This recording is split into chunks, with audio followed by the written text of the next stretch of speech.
Hello and welcome to marketing91.com. In this video, we are going to cover the topic on servant leadership. Before we proceed any further, please do note that we publish 3 videos daily on YouTube, so please don't forget to subscribe to our channel. Now let's start with the definition of servant leadership. Servant leadership is a kind of leadership approach where the leader aims to serve people. Such leadership alters the usual leadership style by placing people ahead of power. A servant leader puts the well-being and growth of the team first. They keep aside their own goals and needs. Traditional leadership, where the team leader's aim is to make their firm do very well, is different from servant leadership. A servant leader distributes their control power. They keep people's needs first. They assist people in growing and performing as well as they can. Moving on to what is servant leadership. Servant leadership flips the traditional norm and consumer service associates are put on a priority position. Rather than making employees serve the leader serves the employee instead. If a leader changes their outlook and makes serving a priority, it is beneficial for both the leader and the employees, whereas employees grow personally. Research from 2002 carried out by James Saros and Sen Sanjaya says that top-rated companies adopt servant leadership. Servant leadership is a phrase employed by evangelical Christians in the United States. Moving on to the origin of the term servant leadership.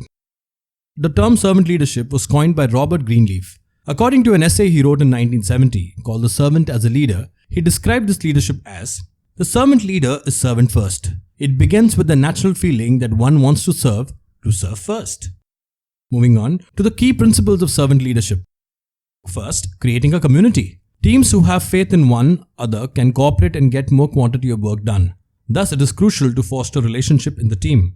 Next, dedicated to helping people. If the leader wishes to make their team grow, then they have to invest in their workers. An easy way of doing this is to finance a yearly conference budget so that employees can enhance their abilities to do well in their jobs. Next, foresight. An important part of servant leadership is gathering information from the past and using it for the future. This way, the team and the leader both benefit and grow. Fourth, self-awareness. A leader should consider their own pros and cons. They should understand how this aligns with the team. They can then employ themselves in ways that help the team and firm grow. Next, healing. At times, employees carry the baggage of their previous toxic jobs. The leader has a chance to heal them. Healing is as easy as building a healthy workspace. It needs to have a good work-life balance. Next, persuasion. Servant leaders convince their team to create a shared understanding and encourage them to be proactive. Because of this, everybody believes that they played a part in the team's success. Next, empathy. There are many ways to show empathy. In terms of servant leadership, knowing the team members is what counts as empathy. One should uncover what motivates them and understand their pros and cons. And finally, the key aspect of listening. If a colleague is speaking, the leader should pay complete attention without interruption. It is a straightforward method to make the team feel that they are being looked after and are important. Moving on to famous servant leaders. Starting with the first one, Mother Teresa. Mother Teresa committed her whole life to help others through her religion. Just like other servant leaders, people did criticize her as well. However, no one could challenge her intentions behind the desire to help those in need. Also, she never wanted any fame, although she wanted to bring crucial changes and would openly say what many others could not. Next, Mahatma Gandhi. Mahatma Gandhi was seen as a danger when he challenged the British Raj in his time. He was convinced that helping others is the greatest way to lose oneself.